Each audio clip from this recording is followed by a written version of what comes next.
우리 함께 하나님의 말씀 디도서 2장 13절에서 14절에 있는 말씀을 함께 보도록 하겠습니다. 디도서 2장 13절과 14절에 있는 말씀입니다. 복스러운 소망과 우리의 크신 하나님 구주 예수 그리스도의 영광이 나타나심을 기다리게 하셨으니 그가 우리를 대신하여 자신을 주심은 모든 불법에서 우리를 속량하시고 우리를 깨끗하게 하사 선한 일을 열심히 하는 자기 백성이 되게 하려 하심이라. 아멘. 오늘 우리 안식일 말씀의 주제는 일어나 머리를 들어야 합니다 라고 하는 말씀으로 함께 은혜를 나누고자 합니다. 오늘 본문 성경에는 몇 가지 중요한 강조되는 단어들이 있는데요. 그 첫 번째 단어는 바로 소망과 영광이라는 단어입니다. 이 단어가 무엇과 연결이 되냐면 불법이 있는 세상이지만 속량케 하시는 하나님이 계시다라고 강조하시며 그 일을 얻는 백성들의 특징을 선한 일을 하는 주의 백성들이 하나님의 영광의 소망을 경험하게 하시겠다라고 이야기하고 계십니다. 우리 한 주간 주의 은혜로 열심히 생활하셨지요? 제가 지금부터 한 7가지 질문을 할 텐데 우리 함께 동의하는 마음에 감동이 되시면 우리 아멘으로 함께 화답해 주시기를 부탁드립니다. 우리 삶에 비록 한 주간 분주하고 어려웠지만 그럼에도 불구하고 하나님이 주시는 말씀의 기쁨을 경험하신 분들은 우리 함께 아멘 합시다. 내 삶의 문제가 다 해결되지 않았지만 하나님은 참되시며 확실하신 선하신 일을 하시는 분임을 믿으심으로 내 삶에 평안이 올 것을 믿으시는 분들 우리 함께 아멘 합시다. 실족할 때라도 있지만 넘어질 때도 있지만 성령의 인도를 따라 나의 삶의 문제를 극복할 줄로 믿는 분들 함께 아멘 하시기 바랍니다. 내 삶의 형편과 상관없이 예수님께서 나를 구원해 주실 것을 믿는 분들 우리 함께 아멘 하시길 바랍니다. 너무 중요한 질문입니다. 재림교회가 남은 교회라는 확신을 가지고 계신 분들 함께 아멘 하길 바랍니다. 주변 사람들에 대해 예수님에 대해 말하고 소개하고 싶은 소망을 가진 재림 성도들 우리 함께 아멘 합시다. 이 마지막 질문입니다. 예수님의 재림이 정말로 기다려지는 분들 우리 함께 아멘 해주시기를 부탁드립니다. 지금 이 1번부터 7번까지의 모든 질문은 사실 한 가지 질문입니다. 예수님을 사랑하고 계십니까? 이 질문입니다. 고린도후서 5장 17절의 말씀을 우리 다 함께 한번 읽어보겠습니다. 그런즉 시작. 그런즉 누구든지 그리스도 안에 있으면 새로운 피조물이라. 이전 것은 지나갔으니 보라 새 것이 되었도다. 우리가 이 말씀을 읽을 때마다 솔직히 어느 단어가 제일 눈에 들어오세요? 제가 지금 노란색에 색칠을 해놨지만 어느 것에 가장 초점이 맞춰지십니까?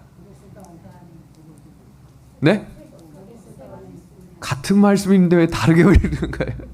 뭐에 초점이 맞춰집니까? 새로운 피조물입니까? 이전 것은 지나갔습니까? 보라 새 것이 되었도다입니까? 그런데 여기서 중요한 사실은 새로운 피조물, 나의 삶이 새로워지시길 원하시죠? 나의 삶이 이전 것은 지나가고 하나님이 새롭게 해주시길 원하시죠? 그렇게 되기 위해서는 그리스도 안에 있어야 된다는 구절입니다. 지금 이 말씀이 강조하고 있는 한 단어가 뭐냐면 예수님 안에 있어야 한다라는 것입니다. 왜 우리가 예수님 안에 있어야 할까? 날마다 하나님과 사탄 사이에 치열한 전쟁이 우리 마음속에 우리의 삶에 끊임없이 오기 때문입니다.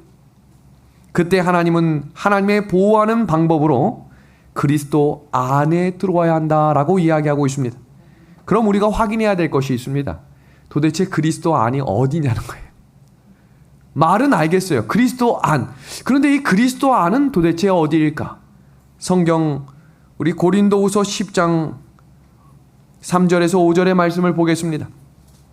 우리가 육신으로 행하나 육신에 따라 싸우지 아니하노니 우리의 싸우는 무기는 육신에 속한 것이 아니요 오직 어떤 견고한 진도 무너뜨리는 하나님의 능력이라. 모든 이론을 무너뜨리며 하나님 아는 것을 대적하여 높아진 것을 다 무너뜨리고 모든 생각을 사로잡아 그리스도에게 복종하게 하니. 여기 성경 안에 in Christ, 그리스도 안이라고 하는 단어와 반대의 단어가 나오는데 그 단어는 육신 안이라는 것입니다. 그럼 이 육신 안에 있는 사람이 어떻게 그리스도 안으로 들어갈 수 있는가? 그 성경 말씀이 성령의 능력을 의지해야 예수님 안으로 들어갈 수 있다고 강조하고 있습니다. 이 말씀이 로마서에 이렇게 강조되고 있습니다. 너희가 육신대로 살면 반드시 뭐 한다고 되어 있습니까? 죽을 것이지만 영으로서 몸의 행실을 죽이면 뭐 하겠다고 말씀하셨어요? 살겠다 그랬습니다.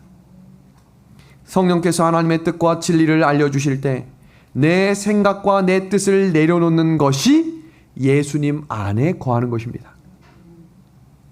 고난과 시련이 올 때 어떻게 예수님 안에 거할 수 있을까? 사람들이 무너질 수밖에 없는 환경은 평안할 때가 아닙니다. 시험과 고통과 건강의 문제와 자녀의 문제로 마음이 복잡해질 때 다시 내 생각과 내 뜻으로 돌아가고 싶은 것입니다. 그럼 예수님 안에 거하는 그 시작점이 언제인가? 요한복음 6장 56절입니다. 내 살을 먹고 내 피를 마시는 자는 어디에 거하겠대요? 어디에? 내 안에 거하겠다. 또 다른 말씀 63절입니다. 살리는 것은 영이니 육은 무익하니라. 다 같이 한번 읽어주시겠습니까? 시작. 내가 너희에게 이른 말은 영이요 생명이라. 우리 함께 아멘 합시다. 아멘입니다. 지금 방송으로 예배를 청취하시는 분들이 굉장히 많을 것입니다.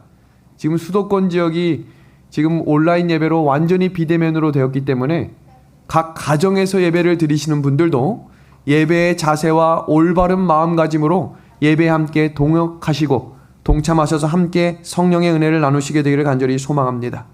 지금 제가 했던 이 말씀을 한 표로 좀 정리해 드리겠습니다. 한번 봅시다. 말씀으로 시작해서 마음의 변화가 일어나기 위해서는 성경 말씀의 조건이 있죠. 뭐가 역사해야 된다 그랬어요? 성령이 역사해야 합니다. 그때 새로운 피조물이 되는 것입니다. 그런데 고난과 시험이 올 때도 우리가 이 시험을 이겨낼 수 있는 한 가지의 원리가 뭐라고 했습니까? 성령을 간구하는 거라고 그랬습니다. 근데 그 성령을 간구하는 그 중심이 무엇인가? 말씀 중심이라는 것입니다. 이 초록색 박스를 보시면 성령의 역사는 무엇으로부터 온다는 거예요? 말씀으로부터 온다는 것입니다. 말씀을 붙드셔야 예수 그리스도 안에 거할 수 있다는 사실을 기억하십시오. 제가 재림에 대한 설교를 하면서 왜 예수님 안에 거하는 것이 중요한가를 설명하냐면 오늘 배우는 말씀들이 우리의 삶을 회복시켜 줄 것이기 때문입니다. 우리의 눈을 다시 하늘로 들어지게 해줄 것이기 때문입니다. 지난 한 주 동안 우리나라뿐만 아니라 전 세계에 무슨 일이 일어났는지를 지금부터 소개하겠습니다. 잘 주목해 보시길 바랍니다. 2021년 7월 12일 한 뉴스 채널에서 델타 변이가 104개국에서 확인됐음을 발표하며 세계보건기구 WHO가 지금까지 104개 나라에서 확인됐으며 이것이 대유행으로 번졌음을 선포했습니다. 그런데 이 104개국의 나라 중에 어느 나라가 포함되어 있냐면 백신 접종률이 가장 높은 90%의 국민들이 맞은 이스라엘과 영국이 포함된 것입니다. 뚫렸습니다. 그런데 이것이 우리 인접 국가인 동남아시아에 어떻게 다가왔는지 보겠습니다. 우리나라뿐만 아니라 지금 베트남이 가장 만연하고 편안했던 나라인데 불과 몇 주 전부터 직장과 병원을 제외한 모든 곳이 2인 이상 모임이 금지됐고 식당과 영업과 배달이 모두 금지됐습니다. 충격입니다. 먹고 사는 문제가 시작된 것입니다. 식당 영업뿐만 아니라 배달이 모두 금지된 거예요. 그럼 이게 무엇을 의미하는가? 우리나라에도 이런 일이 일어날 수 있다는 얘기예요. 전 세계에 이런 일들이 일어날 수 있다는 것입니다. 또 다른 장면 볼까요? 태국 방콕에는 지난주에 하루 9,276명이 확진됐습니다. 매일매일 쏟아져 나옵니다. 이 나라에서 무슨 일이 일어나고 있는지 지금 한번 들어보십시오. 마스크를 얻기 위해 싸움을 합니다. 말싸움이 아니라 몸다툼을 하고 있어요. 또 다른 충격적인 사실입니다. 인도네시아가 코로나 폭증세가 시작됐는데 하루 5만 4천 명. 이게 어느 정도냐면 전 세계의 10%가 인도네시아에서 나오고 있는 것입니다. 근데 이 기사가 났을 때 미국 CNN 방송에서 다음과 같은 기사를 발표했습니다. 델타 변이보다 더 센 바이러스가 등장했다. 그 바이러스의 이름이 페루발 람다 변입니다. 이미 북미 유럽의 29개국에 퍼졌는데 이 코로나 바이러스 변이는 치사율이 높아 확산될 경우 매우 큰 파급이 될 것으로 우려된다라고 발표됐습니다. 1년 전에 우리가 나누었던 설교 말씀 중에 제가 이런 이야기를 했어요. 바이러스가 변이될 때 여러 가지가 복합적으로 한 번에 오는 일들이 있을 때 사람들의 정신이 무너지는 일들이 일어나는 거예요. 그런 이때 미국 한켠에선 무슨 일이 일어났는가? 2021년 7월 10일 CNN 뉴스에서 다음과 같은 기사를 발표합니다. 미국 서부 폭염의 산불까지 항공기로 물을 뿌려도 공중에서 증발된다. 이 말은 무슨 말이에요? 항공에서 물을 뿌리는데 불이 너무 세니까 물이 내려가다가 사라진다는 얘기예요. 왜 이런 일이 일어나고 있는가? 베바다주의 관측 사상 최고 기온인 47.2의 폭염이 시작될 때 불이 생겨난 것입니다. 이어지는 기사를 보겠습니다. 미국 캘리포니아는 1977년 이후 최악의 폭염과 가뭄에 시달리고 있는데 7월 4일 캘리포니아주의 솔튼시티에 자리한 운하의 물이 어떻게 됐대요? 사라져버렸습니다. 이제 우리나라를 살펴보겠습니다. 지금 보시는 이 사진은 2021년 7월 15일 이틀 전이죠. 기상청에서 발표한 사진을 제가 캡처해 왔는데 어떤 일이 일어나고 있는지를 잘 보셔야 합니다. 태풍도 못 깬 한반도 열돔이 온다. 열돔이란 단어는 한 달의 폭염이 20일 이상 지속되는 걸 열돔이라고 하는데 관측사상 최대의 폭염이 이번 여름에 찾아온다고 이야기합니다. 그러면서 여태까지 한국에서 죽었던 폭염으로 죽은 숫자보다 올해에 그럴 위험성이 더 크다는 발표가 나왔습니다. 왜 이런 일이 일어날까? 그 다음 이어지는 장면 보세요. 가두리 양식장에서 적조와 고수온 비상이 고수온주의 경보와 함께 어류 폐사가 전국 곳곳에서 발생되고 있다라는 기사가 함께 나왔습니다. 이 모든 이유는 기후변화입니다. 그런데 전 세계의 이 기후변화의 단어가 기후위기라는 단어로 바뀌었다는 사실을 인식하셔야 합니다. 공식 명칭이 기후변화가 아니라 이제 기후위기로 바뀌었어요. 한켠에 남아공에서 일어나고 있는 어제 신문입니다. 대규모 폭동과 약탈의 무법천지가 된 남아공이 서로 총으로 쏴 죽이는 일들이 일어나는 이유가 먹고 사는 문제가 해결이 안 되기 때문이에요. 지금 보시는 이 사진은 사람들이 약탈을 하다가 그 보안관이 다 엎드려 하는 장면에 싹 엎드린 장면입니다.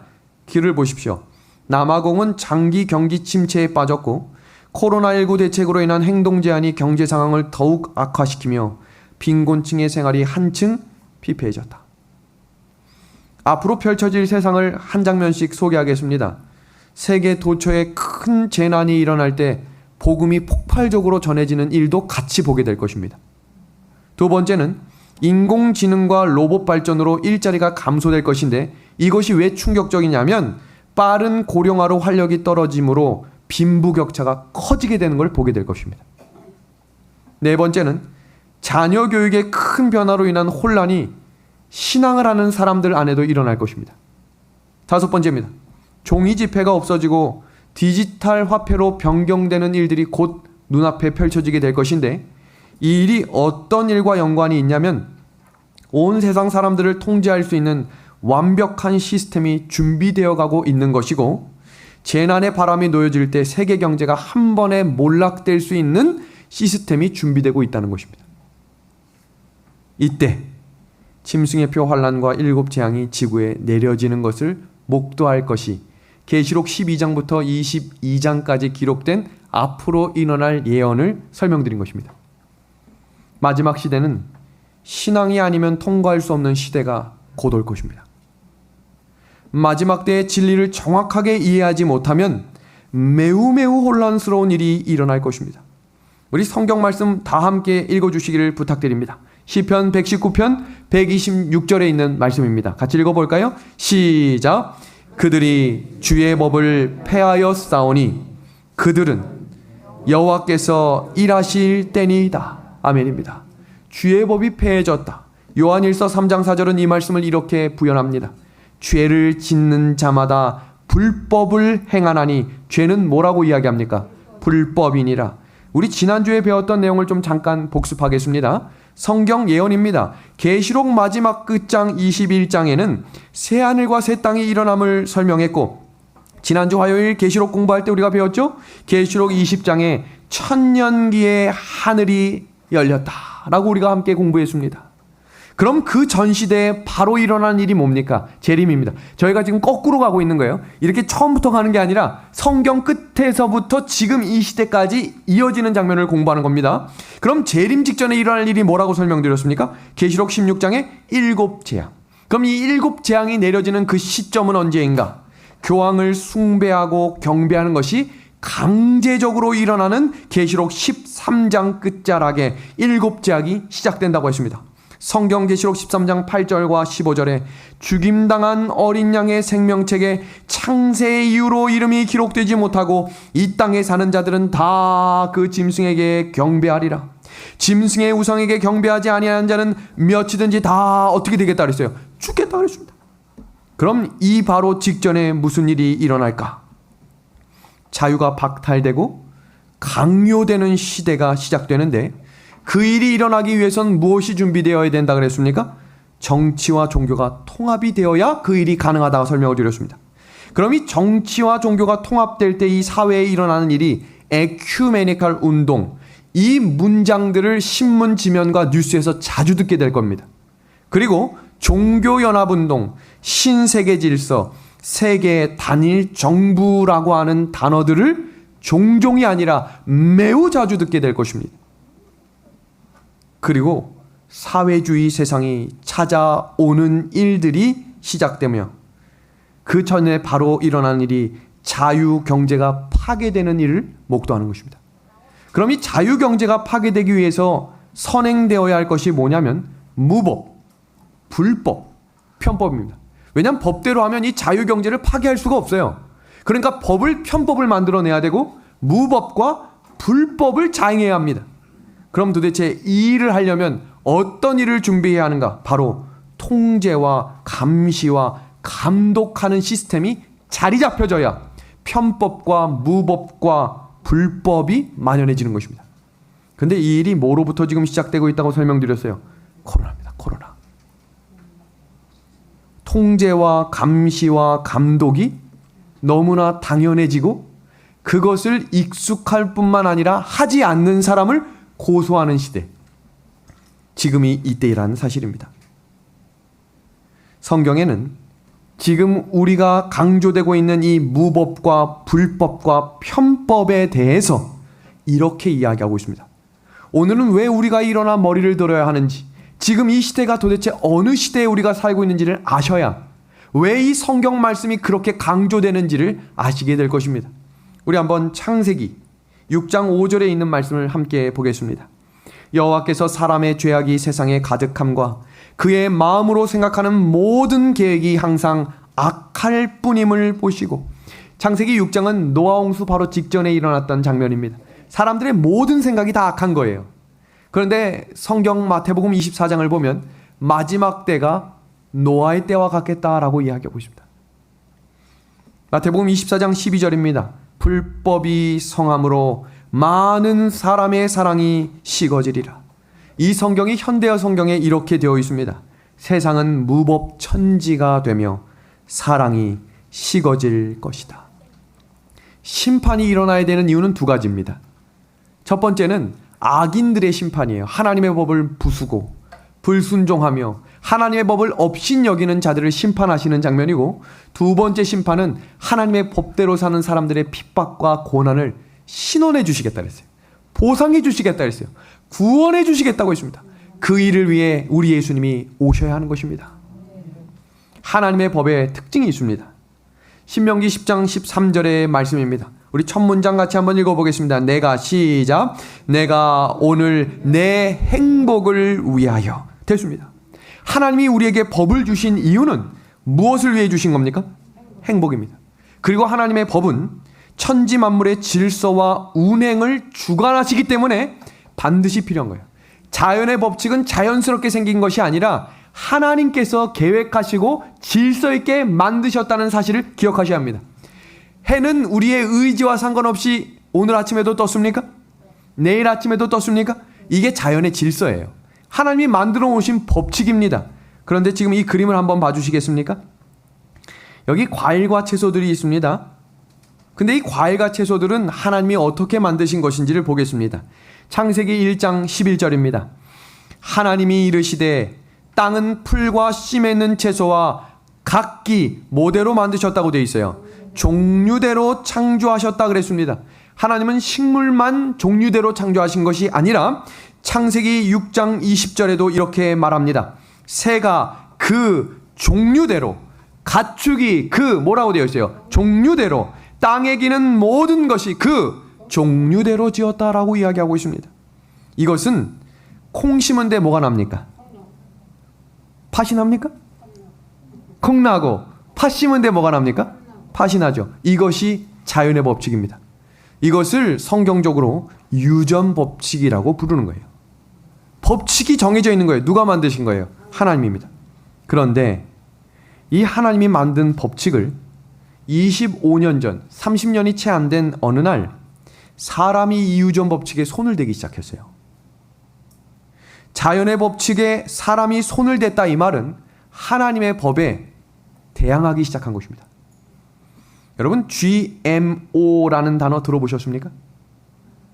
대부분 많이 들어보셨을 텐데 지금 눈을 동그랗게 뜨신 분들은 저게 뭔가 하는 분들도 계실 겁니다. 우리 방송으로 보시는 분들도 이게 무슨 내용인지 한번 자세히 살펴보시길 바랍니다. genetically 이 단어는 유전자란 말이고요. modified 이 단어는 유전자를 변형시켰다란 말이고 organism 이 단어는 유기체, 식품, 종입니다. 이 말은 무슨 말이냐면 유전자, 종을 변형시켜서 식물을 만들어낸 거예요. 지금 이 그림을 한번 봐주십시오. 유전자에 누가 손을 댄 거예요? 사람이 손을 대기 시작한 거예요. 하나님이 만들어 놓은 법칙에 뭔가 변형을 두는데 없던 것을 만들려니까 종과 종의 교배를 시켜야 됩니다. 그 글을 좀 읽어드립니다. GMO는 종과 종의 문턱을 뛰어넘는 이 세상에 존재하지 않는 교배가 만들어낸 식물이다. 미국 다국적 기업 몬사토가 1994년 토마토 유전자와 물고기 유전자를 합쳐 무르지 않는 토마토를 만드는 것이 GMO 식품의 시초다. 많은 분들이 오해하고 있는 장면 중에 하나가 뭐냐면 종과 종을 교배했다고 해서 식품과 식품을 교배했다고 생각하는데 아니에요. 충격적인 사실을 지금부터 공개합니다. 개구리 유전자와 포함된 콩이 있습니다. 뱀과 원숭이 유전자를 섞어 만든 옥수수가 있어요. 충격이죠. 우리가 맛있게 먹고 있는 옥수수 중에 GMO가 쓰여져 있는 옥수수가 이런 옥수수예요. 수입해서 먹는 GMO라면 별 유전자가 다 들어있다는 사실을 이제 오늘부터 깨달으셔야 합니다. 지금 이 그림을 보십시오. 식물하고 동물 유전자 중에 돼지하고 섞어서 만든 유전자가 옥수수가 있어요. 그래서 한국이 이 사실을 알고 불과 몇 년 전에 강조했던 단어 혹시 신토불이 들어보셨어요? 이건 그냥 만들어진 단어가 아니었어요. 한국의 깨끗한 유기농 식품들을 먹어야 건강하다라는 것을 이바지하고 강조하고 있는 단어입니다. 여기 보십시오. 토마토에 뭐가 섞여 있습니까? 실제로 물고기 유전자를 섞어서 만든 거예요. 지금 우리가 먹고 있는 토마토 중에 GMO라고 쓰여져 있는 토마토가 그런 토마토라는 거예요. 실제로 미국에서 실험을 했는데 옥수수에 다른 유전자가 들어간 GMO라고 하는 이 옥수수를 먹인 쥐와 그렇지 않은 쥐의 영향력이 얼마나 다른지를 결과를 발표했습니다.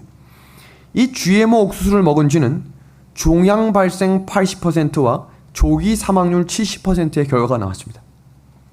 근데 평상적으로 정상적인 옥수수를 먹은 쥐는 종양 발생 30%와 조기 사망률 20%의 결과가 나온 것입니다. 이런 생각 안 해보셨어요? 우리가 살고 있는 시대는 영양제도 많고 건강에 좋은 건강식품이 진짜 많아졌죠. 근데 왜 이렇게 병 걸리는 사람이 더 많아졌을까요? 참 신기하지 않습니까? 먹고 사는 물품들이 더 좋아지고 신선해졌다고 강조하는 세상에 사는데 정말로 많은 사람들이 병에 걸립니다. 그 이유가 유전 법칙이 깨졌기 때문이에요. 하나님께서 만들어 놓으신 행복하기 위해 만들어 놓은 법을 사람이 깨버렸기 때문입니다. 그래서 예수님이 속히 오셔야 되는 거예요. 창세기 1장 27절의 말씀입니다. 에덴 동산에 하나님이 만들어 놓으신 또 다른 법이 있는데요. 하나님이 자기 형상 곧 하나님의 형상대로 사람을 창조하시되 남자와 여자를 창조하시고. 제가 설교를 할 때 꼭 인정받고 칭찬받으려고 설교하는 건 아니에요. 때로는 제가 설교를 준비하면서 이 말하면 참 욕 많이 먹겠다 하는 설교 내용이 있거든요. 지금부터 하는 내용이 제가 욕먹을 각오를 하고 지금부터 설교를 하겠습니다. 왜냐하면 확실한 하나님의 말씀이기 때문입니다. 지난주에도 백신 강조했다고 얼마나 많은 분들이 이런저런 전화를 했는지 몰라요. 자, 지금부터 이 내용을 제가 좀 소개하겠습니다. 하나님께서 사람을 창조하실 때 성을 구별하셨죠? 남성과 여성입니다. 차별을 한 게 아니라 뭐 해놓으신 거죠? 구별해 놓으신 거예요. 그것은 남성과 여성의 역할을 구분지었다라는 말인데요. 사람들이 이것을 차별이라고 말하면 이걸 뜯어고치려고 하고 있습니다. 창세기 1장 27절에 다시 강조합니다. 형상대로 하나님의 형상대로 사람을 창조하시고 남자와 여자를 창조하셨다. 창조의 목적이 있다는 것입니다. 현대사회에 매우 복잡하고 미묘한 상황에 성 전체성의 문제가 변질되고 퍼져나가고 있는데요. 그 단어 중에 하나가 무엇이냐면 페미니즘입니다. 정치권에도 이 단어가 매우 자주 등장하고 있다는 사실을 알고 계실 텐데 이 페미니즘이 뭔지를 좀 설명드리겠습니다. 페미니즘, 여성주의, 여권주의, 여권신장, 여성해방, 남녀평등, 여성우월이라는 단어를 지칭할 때 페미니즘이라고 부릅니다. 이 단어가 언제 시작되었나 봤더니 1872년 프랑스와 네덜란드에서 공식적으로 출범한 단어입니다. 지금 이후로 이 단어가 어떤 변화를 일으켰나 보겠습니다. 동성연애입니다. 그리고 동성결혼입니다. 왜 여자가 꼭 남자랑 결혼해서 고생해야 하나? 여자끼리 결혼해도 남자끼리 결혼해라. 결혼 기피 현상을 일으키고 있는 단어입니다. 그리고 이 단어로 가정이 파괴되고 맞벌이 부부가 많아지기 시작했습니다. 제가 지금 강조하는 단어들은 맞벌이 부부를 뭐라는 게 아니에요. 잘 들으셔야 합니다. 아유, 조 목사가 또 맞벌이 부부 뭐라. 절대 그런 게 아닙니다. 잘 들으셔야 돼요. 맞벌이 부부를 할 수밖에 없는 사회 구조가 만들어진 거예요. 그리고 재정 구조와 경제 시스템이 둘이 벌어야 살아갈 수 있는 세상을 만들어간 겁니다. 이런 운동과 함께 일어나고 있는 것이 바로 가정 파괴입니다. 왜 가정이 파괴될까? 함께 할 수 있는 시간이 점점 적어지고 대화할 수 있는 시간보다 서로 짜증내고 화낼 수밖에 없는 시간이 많아졌다는 사실을 기억하셔야 돼요. 그리고 또 하나 만들어진 게 여성 할당제인데 어떤 중요한 위원회에 남자들이 다 하면 안 되고 여성이 몇 % 들어가야 한다라고 만들어진 제도입니다. 그리고 일어난 출산 기피와 이것을 총종합해서 만들어진 제도가 무엇이냐면 성차별 금지 제도입니다. 매우 복잡한 차별금지법. 말 자체는 굉장히 좋은 말 같아요. 깊이 들어가 보면 인종차별은 매우 작은 부분이고 이 속에 결국 들어가면 성차별과 연관된 것이 들어있는데 여성차별을 하지 말아라. 우리나라에도 지금 여성차별법과 차별금지법이 상정되어 있습니다. 아직 결의되어 있지는 않아요. 그럼 그것이 결의되는 순간 이런 설교하면 고소당하는 거예요. 그러니까 설교도 이제 함부로 못해요. 그리고 그 법이 통과되는 순간 동성애 설교하면 낙인이 찍히는 거예요. 제가 오늘 동성애 설교 굉장히 강조할 거거든요. 차별금지법을 나라마다 손을 대고 있고 이것이 무엇으로 갈 것이냐면 종교차별법으로 가게 되는 거예요. 예를 들면 구원은 어디 안에만 있습니까? 우리 함께 얘기해 주시겠습니까? 구원은 어디에만 있습니까? 예수님 안에만 있죠. 걸리는 거예요. 구원은 예수님 안에만 있다고 얘기하면 안 되고 불교에도 있고 천주교에도 있고 각종 종교에 다 있다. 그런데 예수님이 좋다. 이렇게 얘기해야 되는 거예요. 설교 제목을 예수님이 길이요 생명이다 걸리는 거예요. 이게 금지법입니다. 차별성금지법. 조금 더 자세한 내용을 좀 읽어드립니다. 전투적 페미니즘과 동성애 지지자들은 궁극적으로 전통적인 가정을 해체하고 사회가 공동으로 출산, 육아, 교육을 맡는 사회가 이상적이라는 주장을 펼쳤다. 이들은 처음에는 동성애를 성적 취향이라고 주장하다가 사회적 반발에 부딪히자 인권과 자유라는 껍질을 씌워 홍보를 시작했다. 현재 동성애 지지단체들은 동성애를 개인의 성적 취향으로 선택할 자유이자 권리라고 뭐하고 있습니까? 주장하고 있다. 재림을 제대로 이해하시려면 세상이 어떻게 돌아가는지 아셔야 돼요. 그냥 눈앞에 있는 코로나로 오늘도 지금 2인 이상 모임 금지에 이거에 초점을 두시면 안 되고요. 이것과 함께 지금 세계의 흐름이 어떻게 가고 있는지를 자주 확인하셔야 예수님이 오실 수밖에 없음을 알게 될 것입니다. 최근에 미국의 상황을 좀 설명드리겠습니다. 바이든이 미국 대통령이 된 후에 처음 출근한 이후 몇 주가 되지 않아 행정명령 17개에 사인을 했어요. 행정명령은 법적인 권위는 아니지만 거기에 준하는 매우 권위 있는 제도입니다. 대통령이 친필로 사인했다. 그 내용 중에 무슨 내용이 있는지 보시면 충격을 받을 겁니다. 13번째부터 15번째입니다. 보세요. 환경, 보건, 국익에 어긋나는 트럼프 조처 되돌리기. 그 다음입니다. 애국교육 촉진하는 1776위원회 폐지. 제가 강조하고자 하는 게 15번째예요. 보세요. 직장에서 성적, 지향, 성정책성 차별을 금지한다. 이게 무슨 내용인지 지금부터 좀 설명드릴게요. 남녀 구별을 겉모양으로 판단하면 안 된다는 거예요. 사람을 내적인 성적 취향과 자기 선택, 그러니까 성적 취향을 누가 선택할 수 있대요? 자기가. 잘 들어보세요. 한 기관에서 바이든이 낸 이 행정명령을 보고 한 매거진에서 쓴 기록을 제가 좀 가져왔습니다.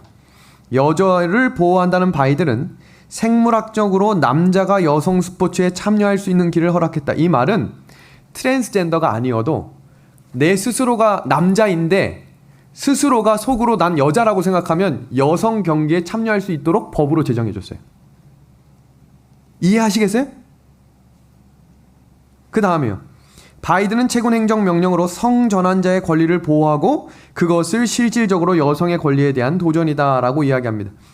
이것이 얼마나 큰 파급 효과가 났냐면 이 명령이 난 다음에 한 만화가가 다음과 같은 그림을 그려서 발표했습니다. 무슨 그림인 줄 아시겠어요? 여성대회에 한 남자가 출전해서 몸은 남자인데 속은 뭐라는 거예요? 난 여자예요. 여자 경기에 출전할게 하고 1등을 하고 굉장히 좋아하고 있는 장면입니다. 그리고 이것이 종교 차별까지 이어지고 있는 상황인데요. 충격적인 내용을 지금부터 소개합니다. 2021년 1월 3일, 몇 달 전이죠. 예전 이야기가 아니라 지금 일어난 일입니다. 미 하원 의원, 연합간리교 목사 출신의 이메누엘 클리버가 2021년 1월 3일 미 하원 의원 117대 의원 개원 기도를 했는데 다음과 같은 기도를 했어요. 우리가 기도를 끝날 때 누구 이름으로 기도합니까? 예수님의 이름으로 기도하죠. 뭐라고 기도했나 보세요. 우리는 유일신인 브라마와 다른 여러 신앙에서 다양한 이름으로 부르는 신의 이름으로 기도합니다. 충격적이죠. 어디서요? 미 하원 의원에서. 누가요? 연합 감리교 출신 목사가 말입니다. 근데 왜 이렇게 기도했는지 아세요? 기도가 마칠 때 우리가 뭐라고 기도합니까? 예수님의 이름으로 기도합니다. 아멘 하죠. 뭐라고 맞췄나 보세요. 에이맨이 아니라 A woman이라고 기도가 끝났어요. 왜 그렇게 했는가? 에이맨 뒤에 뭐가 붙어 있어요? man 차별이라는 거예요. 그러니까 뭐라고 기도한 거예요? A woman이라고 기도한 거예요. 이 목사님은 잘못돼도 너무 잘못됐어요. 에이맨은 영어가 아니에요. 히브리어입니다.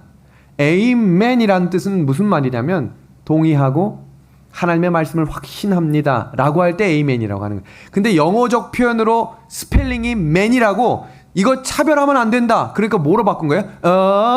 woman이라고 기도한 거예요. 그런데 더 충격적인 사실이 있어요. 끝나지 않아요. 보세요. 미 하원 의장입니다. 낸시 펠로시라고 하는 의장이 어느 법을 추진했냐면 앞으로 엄마, 딸, 아빠, 아들 등과 같은 성을 구분하는 표기를 의회에서 금지시켰다고 선포합니다. 이게 무슨 말인지 보세요. 그 내용을 좀 번역해서 가져온 겁니다. 펠로시 의장은 미래의향적 개정안임을 강조하고 이제 아빠, 엄마, 딸, 아들 표현 사라지는 거예요. 아버지, 어머니, 아들, 딸과 같은 성표기를 제거하겠다고 규칙 개정안을 공개했다. 그녀는 연방원 규칙 소위원회 성명을 통해 전면적인 윤리개혁을 담고 미국인의 책임감을 높인 이 법안은 새 의회의 제안에 표결을 거칠 것이며 이 법안은 연방하원을 미국 역사상 가장 포괄적으로 만든다고 강조했다. 법안에 따르면 하원 소위원회 규칙 제8조 C 사명은 아버지, 어머니, 아들, 딸, 형제, 자매, 삼촌, 고모, 남편, 아내, 시아버지, 장인, 시어머니, 장모, 사위, 며느리, 시동생, 처남, 시누이, 처제, 의불아버지, 의문어머니, 손녀, 손자 등의 표기를 앞으로 금지한다. 무슨 말이에요? 내 딸 이런 말 이제 못하는 거예요. 내 아들 못해요. 이름만 부르는 거예요. 왜요? 성적 선택을 혼자 할 수 있다 이 말이에요. 하나님의 법에 정면적으로 도전하는 일이 시작된 것입니다. 불법, 무법, 편법입니다. 창세기 3장 16절에 하나님이 인간이 범죄한 이후에 하나님이 정해놓으신 남녀 간의 법칙이 있어요. 주목해 주시길 바랍니다. 3장 16절입니다. 또 여자에게 이르시되 내가 내게 임신하는 고통을 크게 더하리니 내가 수고하고 자식을 낳을 것이며 너는 남편을 사모하고 남편은 너를 다스릴지니라. 사람은 죄인이기 때문에 서로 존중받고 싶어 해요. 그래서 하나님이 남녀 간의 가족의 법칙을 세우셨어요. 너는 남편을 사모하고 남편은 너를 다스리라. 이 말씀을 신약에 뭐라고 강조했는지 보겠습니다. 이와 같이 남편들도 자기 아내를 사랑하기를 자기 자신과 같이 할지니 자기 아내를 사랑하는 자는 자기를 사랑하는 것이라. 그러나 너희도 각각 자기의 아내 사랑하기를 자신같이 하고 아내도 자기 남편을 뭐하라고 되어 있습니까? 존경하라라고 되어 있습니다. 모든 생명체는 남성과 여성, 수컷과 암컷, 수술과 암술에 의해 만들어지는 것이 창조의 법칙입니다. 이 질서가 깨지면 하나님이 창조해 놓으신 생명체가 무너지는 것입니다. 이 질서가 깨질 수밖에 없게 만드는 문화가 교회 안에도 들어오고 있다는 거예요. 뭐라는 이유로? 남녀 평등이란 이름으로 말입니다. 하나님이 만들어 놓으신 법이 있어요. 그 법을 순종할 때 가정이 평안하고 행복할 것입니다. 이것은 누가 위고 나지고를 구분짓는 것이 아니라 하나님이 말씀하신 성경적 법칙대로 살아야 합니다. 그래야 가정이 유지되는 거예요. 창세기 2장 24절에 있는 말씀을 보겠습니다. 이러므로 남자가 부모를 떠나 그의 아내와 합하여 둘이 한 몸을 이룰지니라. 하나님이 만들어 놓으신 제도, 가정제도입니다. 이것이 깨지는 것이 얼마나 신속하게 이루어지고 있는지를 보십시오. 지금 보시는 사진, 익숙한 사진입니까? 처음 본 사진입니까? 조론이란 단어 처음 들으시는 분들도 계시죠? 조론이 뭐예요? 조론. 결혼을 졸업한다 이 말이에요. 살아보니까 너무 피곤해. 그러니까 따로 살자 이거예요. 따로 결혼 이제 나 뭐 했으니까 졸업했으니까 너 밥은 너가 챙기고 내 밥은 내가 챙기고 내 외식 내가 하고 너 외식 네가 하고 지금까지 이렇게 밥 차려주고 내가 돈 벌어오고 너무 힘들었으니까 이제부터 뭐 하자는 거야? 각각 따로 살자 이 말입니다. 그런 이유가 많이 있죠. 가정폭력, 아동학대, 이혼, 졸혼. 결국 이것이 무엇과 연관지어 설명될 것이냐면 동성결혼입니다. 하나님이 만들어 놓으신 계획을 파괴하는 단어들. 지금 보시는 이 사진은 무지개 깃발인데요. 무지개 깃발 7개 중에 한 가지 색이 빠져 있어요. 이 색은 무지개 전체 색이 아니에요. 이걸 들고 흔든다. 이게 뭡니까? 동성애 축제입니다. 전 세계적으로 유행병처럼 퍼지고 있는 동성애입니다. 동성 결혼 허용 국가 수가 2001년 네덜란드를 시작으로 작년 스위스까지 약 30개국이 동성 결혼을 합법화했습니다. 근데 이것은 앞으로 굉장히 신속하게 많은 나라에서 합법화를 받아들일 계획입니다. 우리나라에서 상상할 수 없는 일들이 시청 앞에서 일어나고 있죠? 동성애 축제가 굉장히 크게 일어나고 있습니다. 그리고 그것을 손가락질하면 시대에 뒤떨어진 사람으로 인식됩니다. 충격적인 사실은 교회 안에 청년들과 청소년들이 이 토론을 하잖아요. 이제 반반을 넘어서서 이것을 이해해야 한다고 강조합니다. 충격입니다. 제가 한 중학교에 가서 인성주간을 지도하는데 이 중학생들이 저를 찾아와서 뭐라고 질문하는 줄 아세요? 목사님은 동성애를 지지합니까? 반대합니까? 이런 질문을 해요. 왜 그런 얘기를 하나 자세히 들어보니까 그 친구들이 동성애를 지지하는 친구들이에요. 소수가 아니에요. 수십 명이 그룹을 만들어서 토의합니다. 그러면서 그 안에서 무슨 일이 일어나는지를 상상해 보세요. 동성애가 괜찮다라고 강조합니다. 무슨 말인지 아시겠어요? 충격적인 일들이 지금 교회 안에 펼쳐지고 있습니다. 우리들의 자녀들의 생각이 달라지고 있다는 사실을 기억하셔야 합니다. 여기 보세요. 그들이 외치는 단어입니다. 하나님은 동성애자를 사랑하십니다. 그리고 하나님은 동성애자입니다. 남녀 구분이 없다 이 말이에요. 이 얘기를 하면서 환호성을 지르고 있는 세상에 우리가 살고 있어요. 지금 이 사진은 전 세계 동성애가 지금 확대되고 있는 사진인데 이 그래프가 최근 몇 년 사이에 동성애가 폭발적으로 증가하고 있는 사진을 그래프로 가져온 것인데 더 충격적인 사실은 양성애자임을 공개적으로 발표하는 사람들이 이제는 정치인, 유명 연예인, 각계각층의 지도자들이 내가 양성애자라고 발표하는 일들이 많아졌다는 거예요. 예전에는 이것이 음지에서 있었던 일이라면 지금은 대학 교수, 대학 학생회장, 대학 총장, 말할 것도 없는 각계각층의 지도자들이 내가 동성애자임을 강조하며 그것이 편안한 것이라고 이야기하는 시대에 우리가 살고 있는 것입니다. 성경 로마서 1장 26절 27절입니다. 이 말씀이 무슨 뜻인지를 잘 보세요. 여자들도 순리대로 쓸 것을 바꾸고 남자가 남자와 더불어 부끄러운 일을 행하겠다.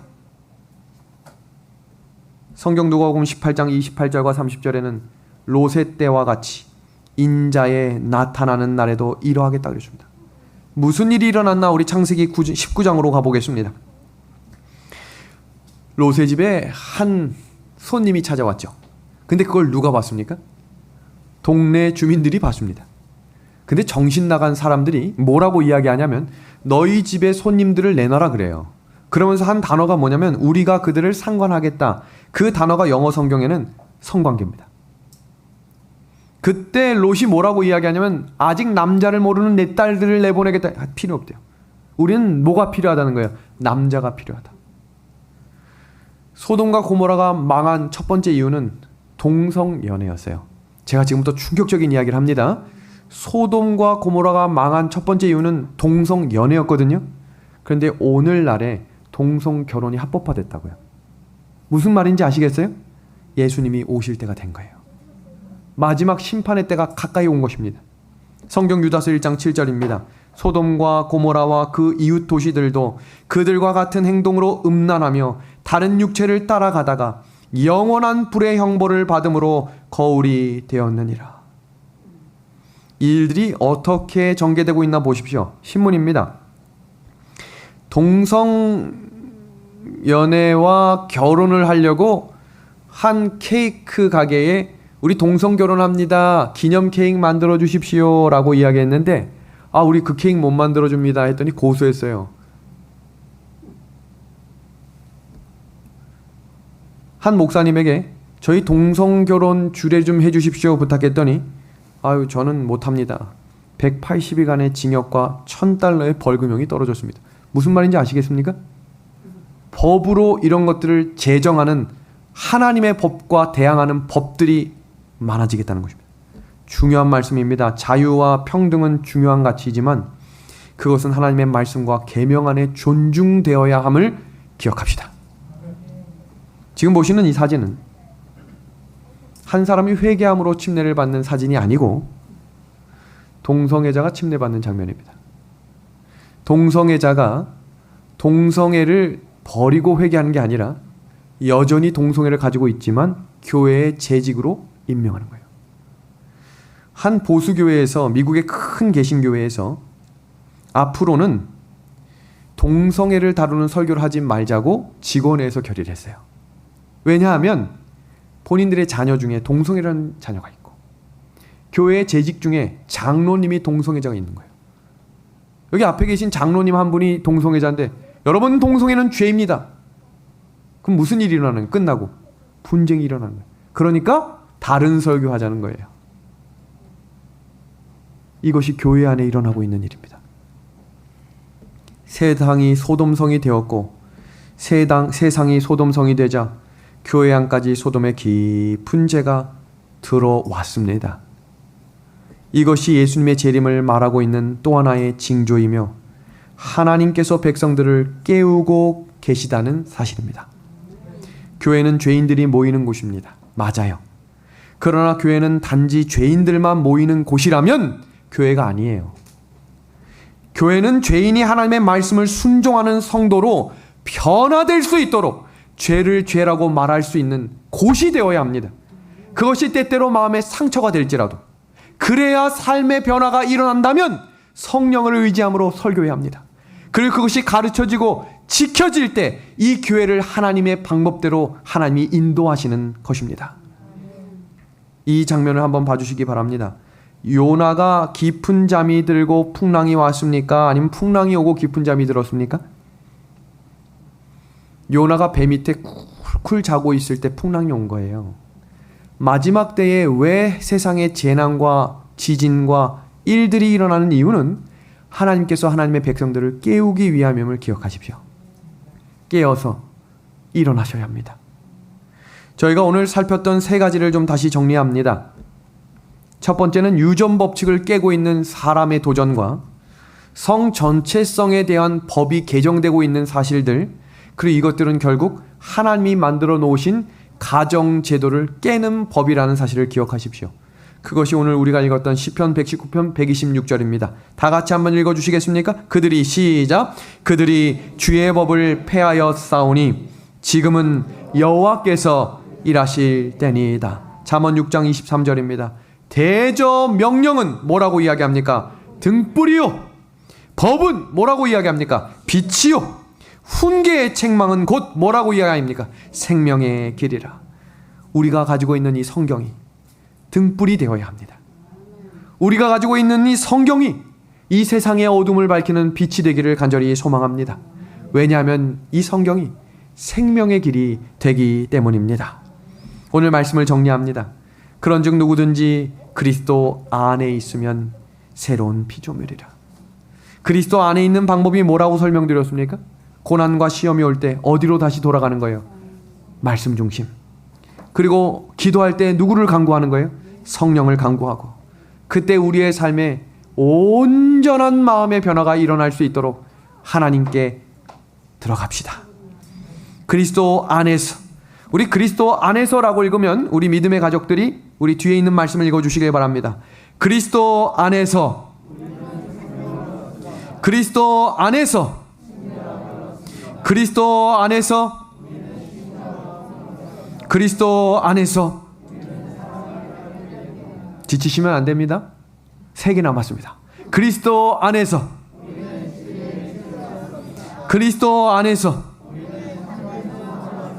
그리스도 안에서 우리는 다시 오실 예수님을 맞이할 수 있는 준비를 할 수 있습니다. 아멘. 재림 성도의 재림 준비는 어디 안에서? 그리스도 안에서 하는 거예요. 그래서 예수님 안에서 일어나 뭘 들어야 되는 거예요? 머리를 드셔야 합니다. 그리스도 안에서 스스로 뭐 하셔야 되는 거예요? 조심하셔야 합니다. 그리스도 안에서 뭐 해야 합니까? 깨어 기도하셔서 다시 오실 예수님을 일어나 머리를 들고 준비할 수 있는 재림 성도다운 재림 준비하는 믿음의 하늘 가족들 되기를 소망하며 오늘 안식일 말씀을 마치도록 하겠습니다.